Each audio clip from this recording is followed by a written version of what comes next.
Hai, Assalamualaikum, selamat pagi, annyeonghaseyo. Diharap pagi ini anda warga SMK DIY baik-baik sahaja.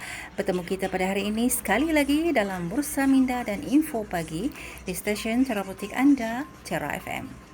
Seperti yang saya ceritakan semalam, saya akan menyambung perkara berkaitan kemahiran asertif, iaitu mengatakan tidak ke atas perkara yang kita tidak mampu lakukan.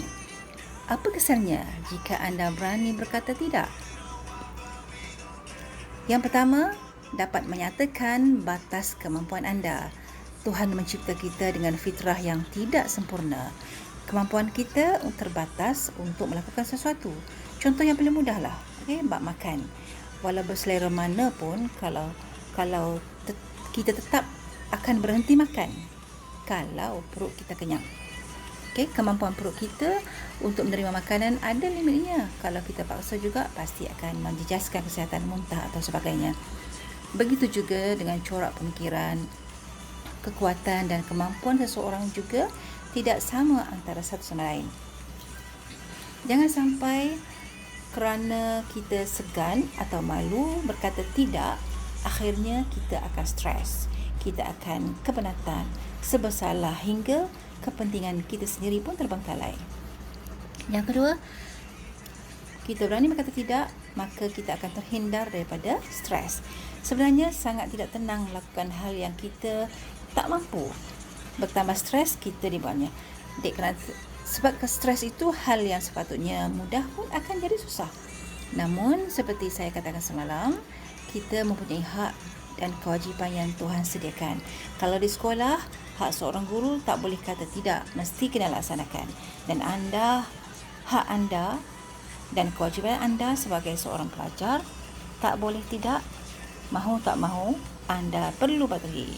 Hanya jika perkara itu tidak ada sangkut paut dengan hak dan kewajipan anda sahaja, anda boleh katakan tidak, agar anda terlepas dari tekanan yang bakal mengganggu mental anda dan ketenteraman hidup anda. Yang ketiga, anda menjadi insan yang tidak bergantung kepada orang lain, independen. Menolak keinginan rakan-rakan satu geng, contoh ramai remaja sekarang ni punya geng-geng. Untuk menolak keinginan rakan-rakan satu geng, mungkin salah satu perkara yang menakutkan anda untuk berkata tidak. Bukan takut rakan itu, tapi mungkin anda bimbang andai anda disisihkan oleh rakan satu geng tu.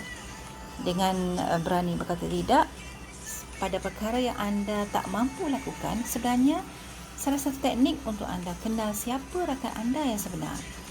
Jika mereka memang sahabat kepada anda atau rakan baik anda, mereka tentu akan tetap menerima dan menghormati keputusan anda.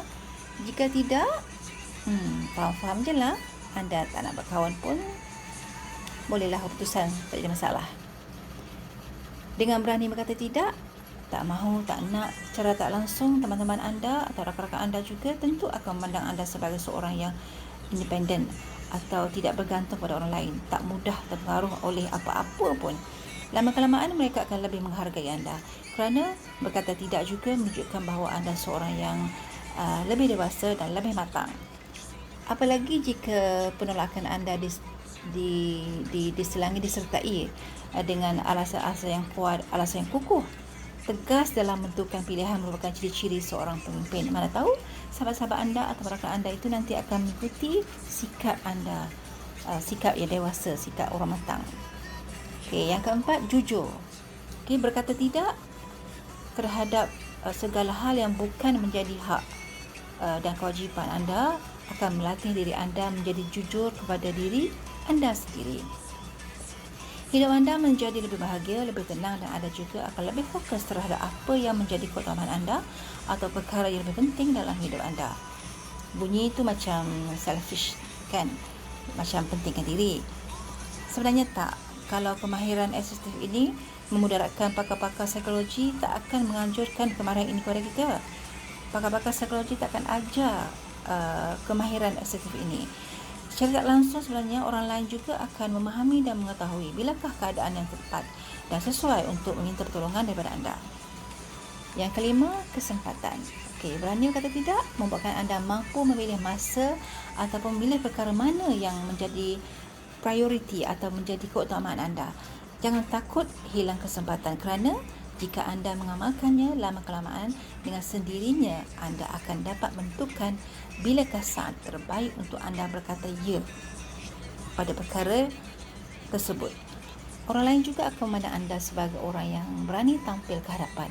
Orang kelina anda juga mungkin akan merasa segan kerana anda adalah seorang yang tidak mudah terpengaruh oleh perkara-perkara yang merugikan atau perkara yang tidak baik. Okey, sekarang saya ingin beritahu ataupun sikitlah bagaimana cara nak mengatakan tidak. Okey, mengatakan tidak juga ada cara. Jangan katakan tidak dengan cara yang kasar. Membuat penolakan juga ada santunnya. Anda perlu membuat penolakan dengan cara yang halus, walau sebenarnya anda sudah pasti bahawa jawapan untuk satu permintaan rakan atau sahabat adalah tidak. Tapi jangan terus katakan tidak. Gantikan dengan mengatakan saya perlu memikirkannya dahulu. Itu lebih lembut. Andai kata anda boleh berkata ya, boleh je nak kata ya, tapi anda tak mahu berhadapan dengan risiko sebab anda dah fikir dah. Anda dah fikir kalau kata ya, risikonya ini itu kan. Jadi sebabkan tidak berani berhadapan dengan risiko atau efek atau kesan yang buruk, sampaikanlah, maka beritahulah mereka dengan mengatakan ya saya boleh, tetapi bagilah syarat-syarat apa. Okey, seandainya anda masih ragu-ragu berkata tidak, okey, masih ragu-ragu terhadap suatu perkara, maka anda katalah tidak kerana itu adalah merupakan jalan keluar yang tepat, tidak menyusahkan diri anda dan pada masa yang sama dapat menjaga hati sahabat anda. Okey, tips untuk mengatakan tidak. Tip ini ada beberapa tips. Okey, anda tahu kemampuan diri anda sejauh mana. Ketika hendak mengatakan tidak, kita perlu tahu tujuan kita mengatakan tidak itu kenapa. Jangan hanya berkata tak nak. Kenapa? Orang tanya kenapa tak nak, entah tak tahu. Jadi tidak ada alasan yang logik. Itu mungkin akan membuatkan kawan atau rakan anda lebih marah lah. Okey, yang kedua, kita mesti tahu kawan kita tu fake atau perangai dia macam mana. Okey, mesti kita tahu perangai kawan kita macam mana. Jadi nak menolak tu macam saya cakap tadi, menolak pun ada cara dia. Bagilah alasan yang tepat dan logik dan menyatakannya dengan tegas ketika kita menolak atau mengatakan tidak itu. Okey, sampai di sini dulu pagi ini kita bersama dalam Berusaha Minda dan Info Pagi. Esok pada jam yang sama kita akan bertemu lagi. Terima kasih kerana buka minda dan memasang telinga. Selamat beraktiviti. Stay tune di 7.0 Tera FM, stesen terapetik anda. Assalamualaikum, hingga jumpa lagi. 건배하자 like a thunder 네 모든 걸 채워 넘쳐를 뜨지 모두 자늘 머리 위로 세상 어디서든 보일 수 있게 I got the answer 손을 펴 시선을 위로 세워 잘 두어 마주보면 세워 끝이 뭐 시작의 물은 뱉어내 기억해 발끝부터 하기 슬픈 burn 타올라야지 더 계속해버리 지펴 매일이 피날레 쇼 내일이 마치 end of the world 여기 죽겠지마 oxygen fire 너와 나면 푸른빛 띄우니까 불타는 태양과 덮치던 파도는 우리에겐 별게 아닌 걸 더 들어와 봐 we don't care 두려운 것도 anymore 누구도 손댈 수 없어 다른 곳 찾아 건너가자 like a thunder 네 모든 걸 채워 넘쳐를 듯이